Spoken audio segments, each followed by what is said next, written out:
주의 말씀은 완전하여 내 영혼 소성시키며 주의 말씀은 확실하여 우둔한 날 지혜롭게 해 주의 말씀은 정직하여 내 마음 기쁘게 하며 주의 말씀은 순결하여 나의 눈 밝게 하시네. 기도하겠습니다. 하나님 아버지 감사합니다.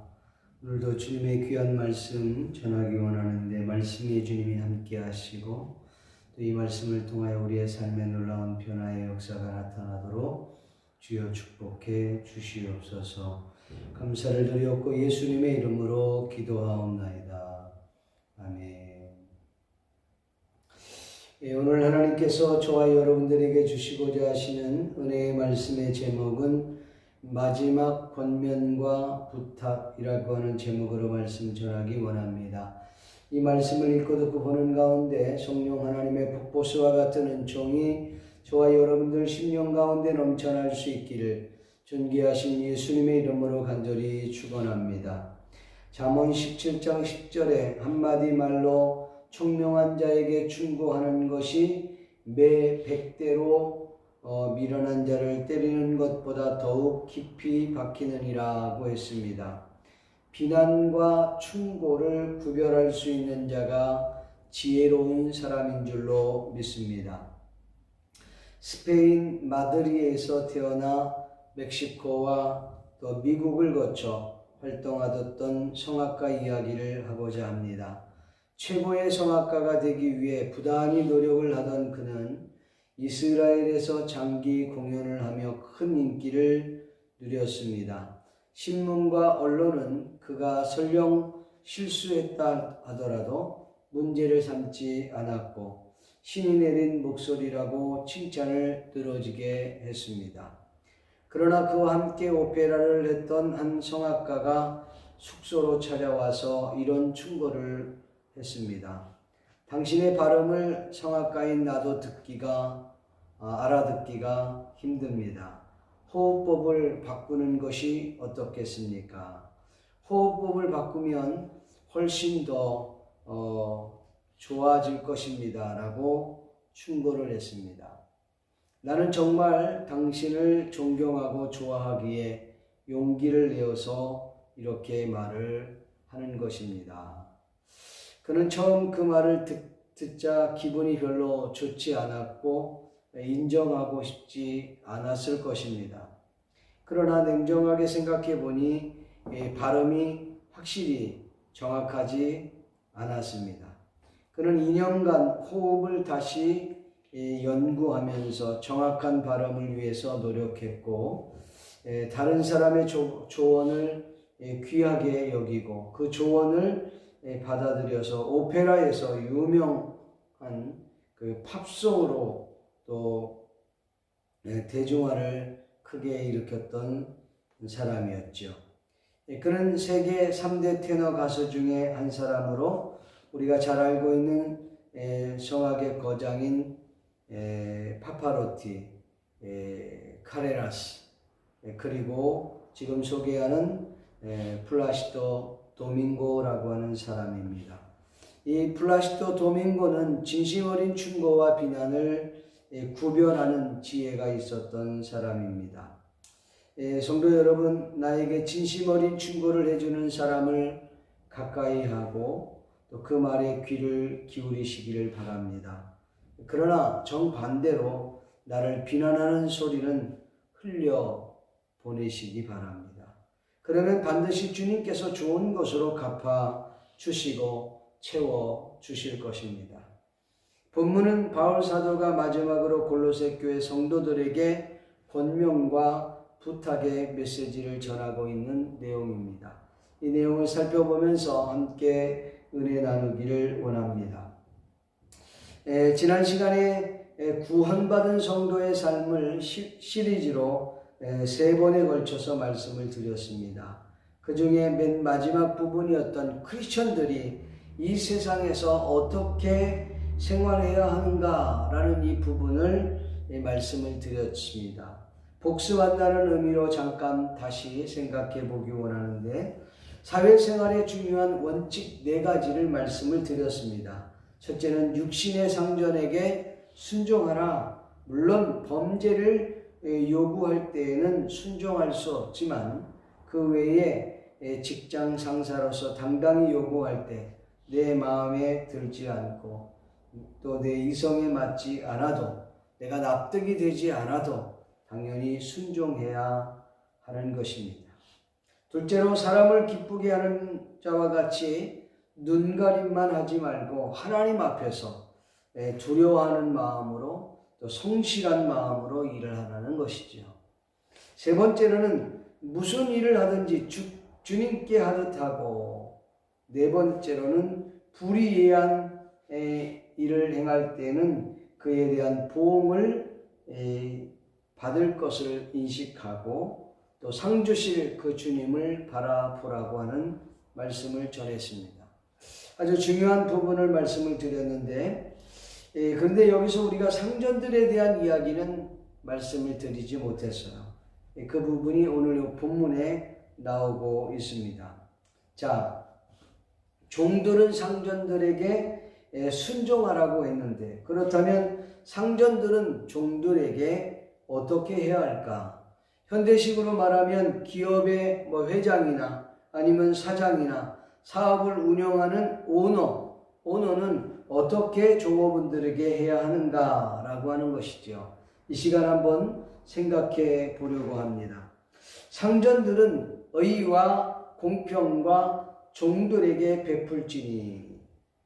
자, 상전들은 의와 공평을 종들에게 베풀지니 너희에게도 하늘의 상전이 있음을 계심을 알지어다. 본문 4장 1절의 말씀하고 있어요.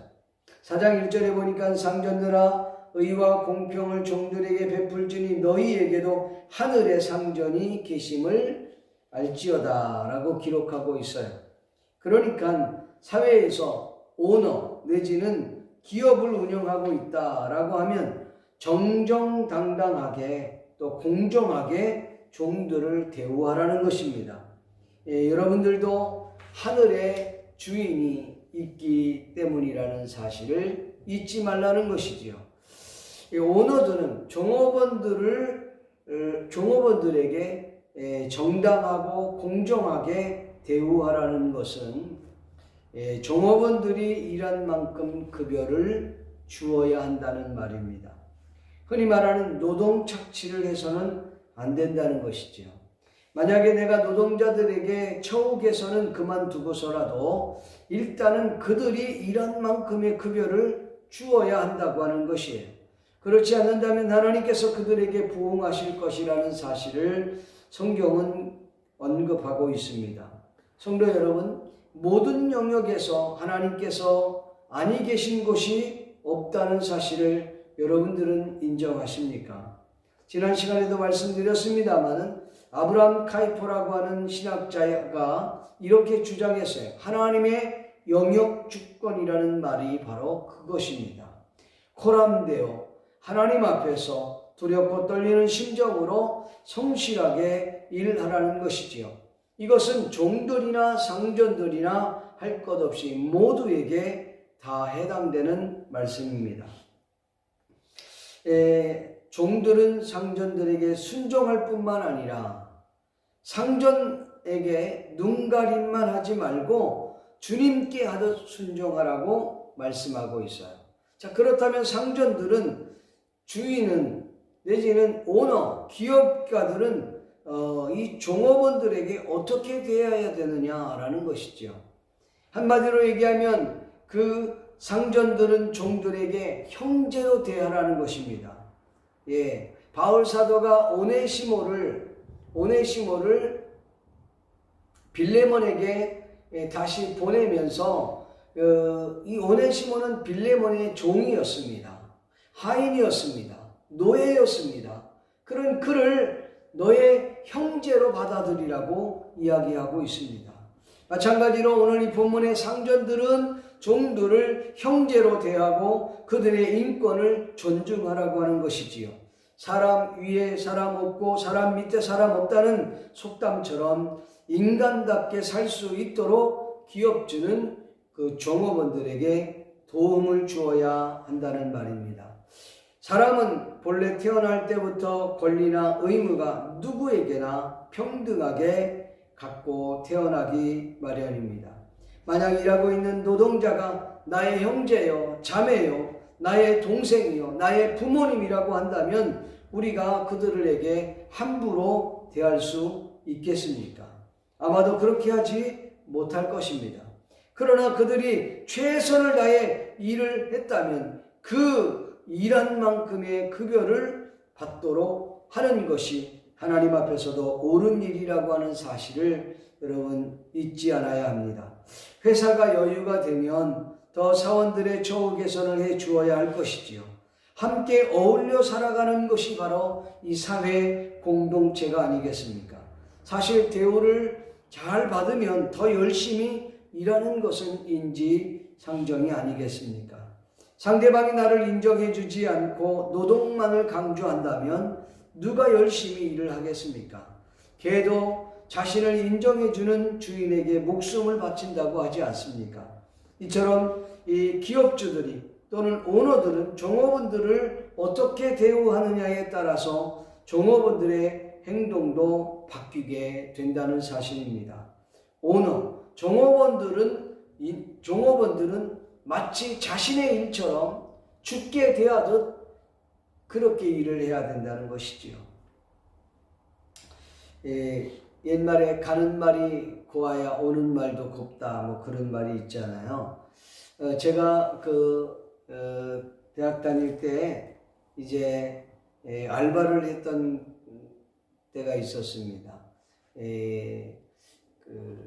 전에도 몇 번 말씀을 드렸는데 소방 점검하는 곳에서 이 알바를 했었는데 한국에 같은 경우는 이렇게 백화점이나 호텔이나 이런데 방제실을 근무하는 그러니까 소방 점검을 하는 기술자들을 처음부터 건물을 지을 때 그들이 그 일을 맡으면 그 사람들이 비정규직이지만은 2년 3년이 지나고 나면 정규직으로 채용하도록 그렇게 되어 있어요. 왜냐하면 그만큼 그 소방에 대해서 아는 사람이 없기 때문에 그 이제 회사에서 그렇게 받아들입니다.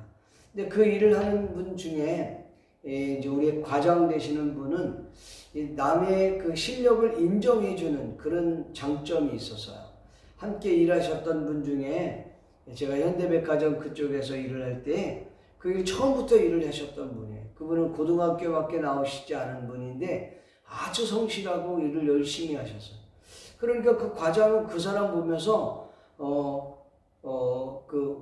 그분이 이씨인데 이 박사 이렇게 불러주는 거예요. 이 박사라고 불러주니까 뭐 어쩔 줄 몰라 하는 거야. 그런데 좀 그렇게 부르지 말라고 하니까 야 여기서 너만큼 이 방제실에 대해서 잘하는 사람이 누가 있냐? 넌 박사야 여기서. 이렇게 인정을 해줘요. 참 그걸 보면서 제가 사람 다루는 것을 참 배우게 되었습니다. 여러분 그렇습니다. 누군가가 나를 인정해 줄 때 정말 충성을 다해서 일을 하지 않습니까?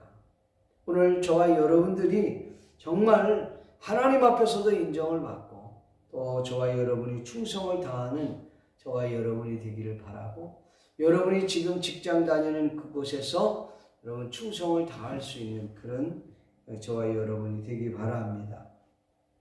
바울 사도가 골로새 교회 성도들에게 마지막으로 권면했던 내용이 뭘까? 바울 사도가 이 골로새 교회 성도들에게 마지막으로 권면하면서 기도를 계속하고 기도에 감사함으로 깨어있으라 이렇게 성경은 말씀하고 있습니다. 본문 2절 말씀을 보면 이렇게 말씀하고 있습니다. 기도를 계속하고 기도에 감사함으로 깨어 있어라. 이게 바울 사도가 골로새 교회 성도들에게 권면했던 내용입니다. 자, 이 본문을 표준 세번역 성경에는 이렇게 기록하고 있습니다. 기도의 힘을 쓰시고 감사하는 마음으로 기도하면서 늘 깨어 있으십시오 라고 기록하고 있어요. 여러분, 기도는 영혼의 호흡이라고 했듯이 우리 크리스천들에게 가장 생명과도 같은 것이 바로 이 기도인 줄 압니다. 그러나 이 사탄은 우리가 기도하는 것을 멈추도록 강요하고 있습니다. 어떤 방법을 써서라도 우리 크리스천들이 기도하지 못하도록 여러 가지 이유로 방해 공작을 펼칩니다. 사람들은 만나면 우리가 첫 인사로 대체적으로 이렇게 인사하지 않아요? 요사이 어떻게 지내십니까? 그러면 대부분 요사이 코로나 때문에 너무나도 한가합니다. 이렇게 이야기합니다. 그렇게 대답하는 그에게 여러분 한가하니까 기도하십시오 라고 해야 될 것입니다. 또 어떤 사람들은 물론 특별한 경우이겠습니다만은 어떻게 지내십니까? 라고 물었을 때 요새 나는 코로나 때문에 엄청 바쁩니다. 그렇게 대답하시는 분들이 혹 있을 수 있겠습니다. 그렇다면 그런 분들에게 더 많이 기도하십시오 라고 대답을 할 것입니다. 성경 데살로니가전서 5장 15절에서 18절 말씀에 보면 항상 선을 좇으라, 항상 기뻐하라, 쉬지 말고 기도하라, 범사에 감사하라. 이는 그리스도 예수 안에서 너희를 향하신 하나님의 뜻이니라고 했습니다. 여러분 기억하십니까? 너무 귀한 말씀이고 또 너무나도 유명한 말씀 아닙니까? 여러분 이 이야기를 들으면서 이렇게 대답하시는 분들이 있을 것입니다. 아니 목사님, 한가할 때 기도하는 것은 내가 좀 이해가 되는데 바쁜데 어떻게 기도를 합니까? 잠잘 시간도 부족한데 기도는 어떻게 합니까? 기도하면 일은 언제 합니까? 이렇게 이야기하실 것입니다. 그래서 기도하라는 것입니다. 사탄은 저와 여러분들이 기도하지 못하도록 마음의 여유를 빼앗아버리고 맙니다. 마치 무엇인가 쫓기듯 살아가게 되는 것이죠. 여러분 스스로 한번 생각해 보십시오. 나는 오늘 하루를 정말 바쁘게 살았다. 이처럼 사탄은 우리가 기도할 시간도 없이 바쁘게 살도록 유도한다는 사실입니다. 여러분 한번 생각해 보세요. 여러분 바쁠 때 더 기도해야 된다는 말을 이건 마틴 루터가 했다고 해요. 여러분 우리가 바쁠 때일수록 더 기도해야 되는 이유는 기도하면 하나님이 지혜를 주셔서 그 바쁜 것을 좀 더 지혜롭게 잘 할 수 있도록 은혜를 주신다는 사실입니다. 한 번쯤 여러분 생각해 보십시오. 정말 내가 왜 이렇게 바쁘게 살아야 하는가? 곰곰이 여러분들의 시간들을 정리해 보십시오. 우리는 그렇게 중요하지 않는 부분에 목숨을 걸고 살아가고 있지는 않습니까? 저와 여러분들이 별로 중요하지 않는 것에 많은 시간을 빼앗기고 있지는 않습니까? 우리는 드라마나 스마트폰만 보는 시간만이라도 줄인다면 조금씩 우리가 줄인다고 한다면 우리가 충분히 기도하고 영성을 기르는 일에 시간이 남아돌 것이라고 생각합니다. 여러분들이 시간을 정하여서 기도할 수 있기를 바랍니다. 물론 언제 어디서나 자신이 있는 처소에서 기도할 수 있겠지요. 그러나 가능하면 기도의 시간을 정하시고 할 수만 있다면 예배당에서 와서 기도하시기를 권장합니다. 어쩌면 많은 분들이 이렇게 이야기할 것입니다. 목사님 너무나도 고리타분한 이야기를 하시네요. 기도를 꼭 예배당에 가서 해야만 합니까? 자신이 있는 처소에서 열심히 하면 되지 않습니까? 이렇게 질문하고 반문하시는 분들이 있을 줄 압니다. 여러분 말씀 잘 하셨습니다.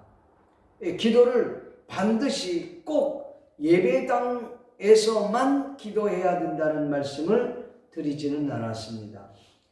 저는 여러분들이 예배당에서 기도할 것을 권장드렸던 것입니다. 왜냐하면 여러분들도 잘 아시고 또 경험을 해보셨을 것이라고 생각합니다.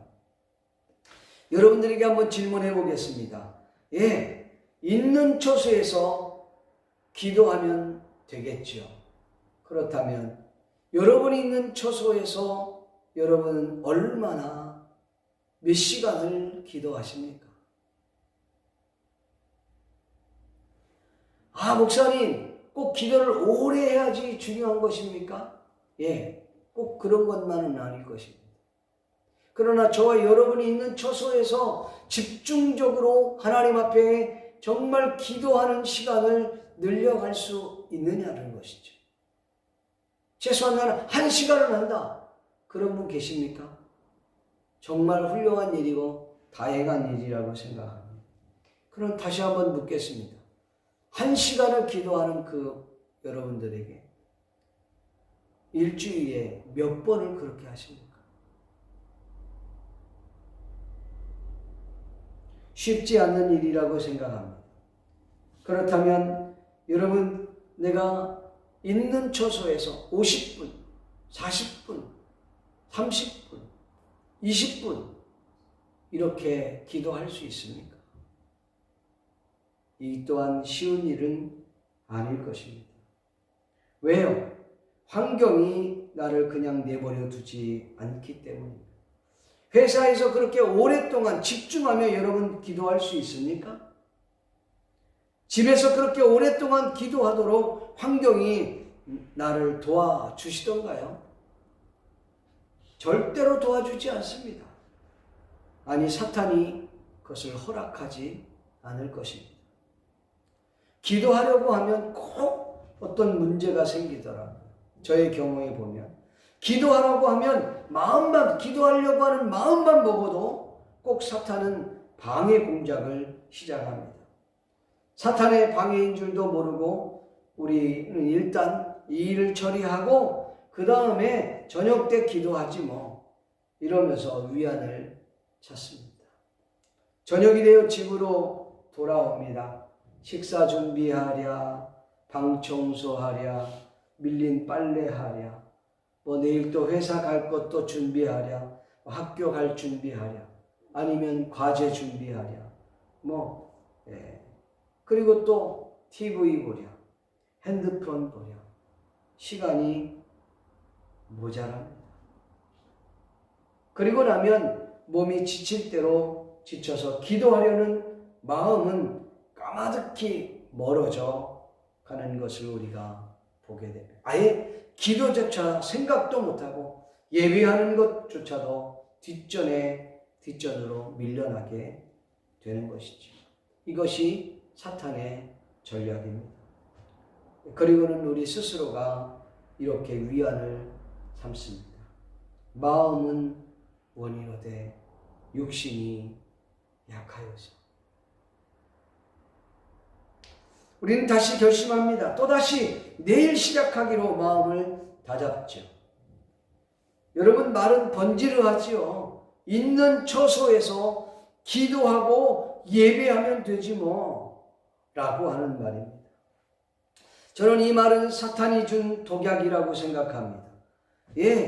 말은 여러분 있는 처소에서 예배하고 기도하면 되지 라고 하는 것. 말은 그럴싸한데 실질적으로 그렇게 하기가 쉽지 않다는 것입니다.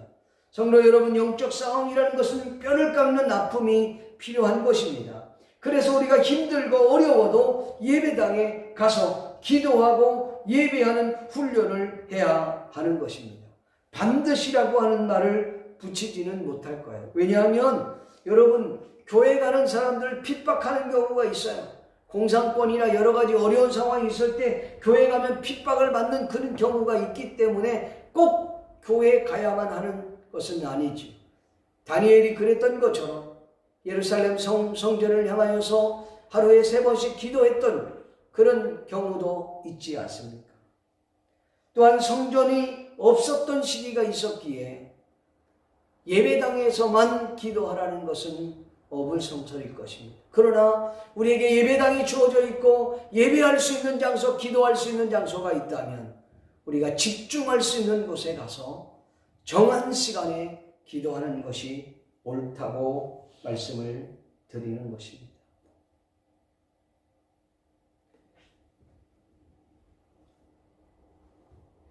항상 선을 쫓으라. 항상 기뻐하라. 쉬지 말고 기도하라. 범사에 감사하라. 이런 너희를 향하신 하나님의 뜻이니라. 바울 사도도 마지막 권면으로 골로새 교회 성도들로 하여금 기도하되 기쁨으로 감사함으로 기도하라고 권면하고 있는 것입니다. 바울 사도가 골로새 교회 성도들에게 마지막으로 부탁을 합니다. 바울 사도가 골로새 교회 성도들에게 마지막으로 무엇을 부탁했습니까? 자신들이 선교하는 데 필요한 선교 후원비를 보내달라고 한 것입니까? 아니면 생활하는 데 필요한 물질이나 생활비를 도우라고 한 것입니까? 그렇지 않으면 필요한 생필품을 보내달라고 하는 것입니까? 그것도 아니라면 새로운 선교 지역을 방문하려고 하는데 그곳에 연락해서 자신들이 머물 곳을 미리 부탁을 한 것입니까? 그런 것이 아니라면 무엇을 부탁했다는 말입니까? 오늘 본문 3절과 4절 말씀에 보면 이렇게 기록하고 있습니다. 함께 읽어볼까요? 또한 우리를 위하여 기도하되 하나님이 전도할 문을 우리에게 열어주사 그리스도의 비밀을 말하게 하시기를 구하라. 내가 이 일 때문에 매임을 당하였노라. 그리하면 내가 마땅히 할 말로써 이 비밀을 나타내리라. 아멘. 그러니까 한마디로 표현하자면 바울 사도가 골로새 교회 성도들에게 자신들을 위하여 기도해 줄 것을 강력히 요청했는데 그 기도의 내용이 뭐냐? 전도의 문이 활짝 열려서 담대하게 예수 그리스도의 그 비밀을 선포할 수 있도록 부탁했다는 것입니다. 복음의 진보를 위해서 기도를 부탁했어요. 어떻게 하면 이 복음을 더 많이 증거할 수 있을까? 이를 위해서 자신이 매임을 당했기에 기도를 부탁을 한 것입니다. 너무나 멋진 부탁 아닙니까? 바울 사도의 심정을 알 수 있는 성경 구절이 또 있습니다. 그것이 빌립보서 1장 14절에서 21절의 내용이에요. 그 내용을 간략하게 소개하자면 이런 것입니다. 바울 사도이 이 복음에 매어서 가는 곳곳마다 주의 복음을 증거했습니다. 물론 바울 사도를 좋아하는 사람도 있었고 바울 사도를 싫어하는 사람들도 있었어요. 많은 사람들이 진정한 마음으로 복음을 증거해서 예수 그리스도를 나타내는 이들도 있지만은 바울 사도를 싫어해서 바울 사도가 옥에 갇히니까 거 봐라. 그리고 우리가 복음을 시기하는 마음으로 질투하는 마음으로 복음을 증거하는 이들도 있었다는 것입니다. 그런데 바울 사도는 뭐라고 얘기하냐면 참으로 하든 거짓으로 하든 증거가 되는 것은 오직 예수 그리스도다. 그러니 나는 그것으로 족한다 라고 이야기하고 있는 것입니다. 그래서 성경에 보면 그가 이렇게 말합니다. 아무 일이든지 부끄러워하지 아니하고 지금도 전과 같이 온전히 담대히 살든지 죽든지 내 몸에서 그리스도가 존귀하게 되려 하나니 이는 내게 사는 것이 그리스도니 죽는 것도 유익함이니라. 할렐루야. 그러니까 여기서 이 바울 사도는 자신이 어떻게 되어도 상관이 없다는 겁니다. 예수 그리스도께서 전파되는 것을 가장 기쁘게 여겼다는 것이지요. 이것이 바울 사도의 마음이었어요. 골로새 교회 성도들에게 부탁한 것은 어떻게 해서라도 복음이 더 많이 전파될 수 있도록 전도의 문이 활짝 열릴 수 있도록 중보 기도를 부탁했다는 것입니다. 바울 사도가 담대하게 그리스도의 비밀을 전파할 수 있도록 전도의 문이 활짝 열리도록 위해서 마지막으로 부탁을 했던 것입니다. 사랑하는 성도 여러분, 여러분들의 삶의 목표는 무엇입니까? 여러분의 삶의 목표는 어디에 있습니까? 바울 사도는 오로지 나는 복음 전파라고 했는데 여러분은 어떤 목표를 두고 달려가고 있습니까? 성경은 바울 사도가 참으로 이 복음을 위해서 복음 안에 모든 것이 다 있다라고 말씀하고 있어요. 여러분, 성경 마태복음 6장 31절에서 33절 말씀에 이렇게 기록합니다. 너무나도 귀한 말씀이기에 제가 봉독해 드립니다. 그러므로 무엇을 먹을까, 무엇을 마실까, 무엇을 입을까 하고 걱정하지 말아라. 이 모든 것은 이방 사람들이 구하는 것이요, 너희가 하늘에 계신 아버지께서는 이 모든 것을 너희에게 필요하다는 사실을 아느니라. 너희는 먼저 그의 나라와 그 일을 구하라. 그리하면 이 모든 것을 너희에게 더하여 주실 것이다 라고 선포하고 있어요. 전능하신 하나님께서 복음에 필요한다면 물질도 주실 것입니다. 복음에 필요하다면 성공도 주실 것입니다. 권력도 주실 것입니다. 명예도 주실 것입니다. 저와 여러분들이 세상에서 성공할 수 있도록 허락을 해 주실 것입니다. 사랑하는 성도 여러분, 우리의 삶의 목표는 복음입니다. 예수 그리스도가 들어가는 것. 바울 사도가 고백했던 것처럼 아무 일에든지 부끄러워하지 아니하고 지금도 전과 같이 온전히 담대하여 살든지 죽든지 내 몸에서 그리스도가 존귀하게 되게 하려 하나니 이는 내게 사는 것이 그리스도니 죽는 것도 유익하니라. 할렐루야. 말씀 맺기를 소원합니다. 사랑하는 성도 여러분, 아브라함 가이파 그 신학자가 이야기했던 것처럼 하나님께서는 아니 계신 곳이 없습니다.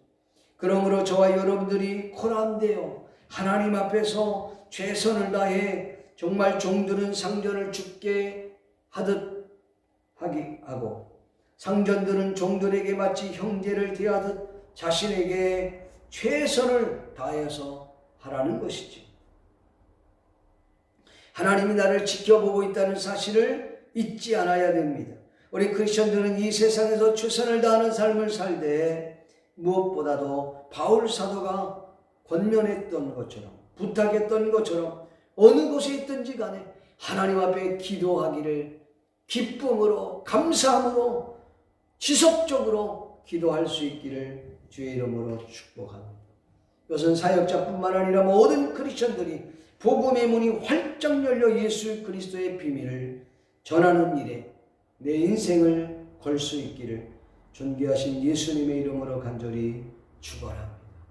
바울 사도의 고백처럼 살든지 죽든지 내 몸에 그리스도가 존귀하게 되게 하려 하나니 이는 내게 사는 것이 그리스도니 죽는 것도 유익함이라고 했던 것처럼 오늘 저와 여러분의 삶에 저와 여러분의 입술에 예수 그리스도의 이 비밀이 전파하는 데 쓰임받기를 주님의 이름으로 간절히 축원합니다.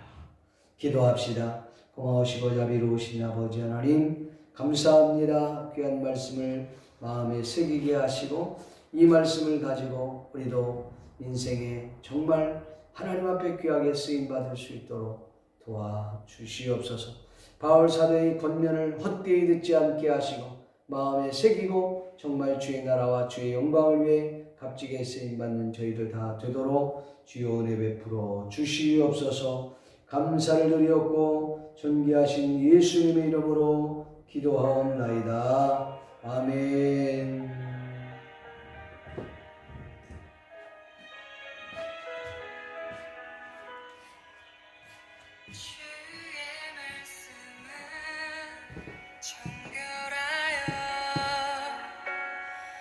영원까지 이르고 주의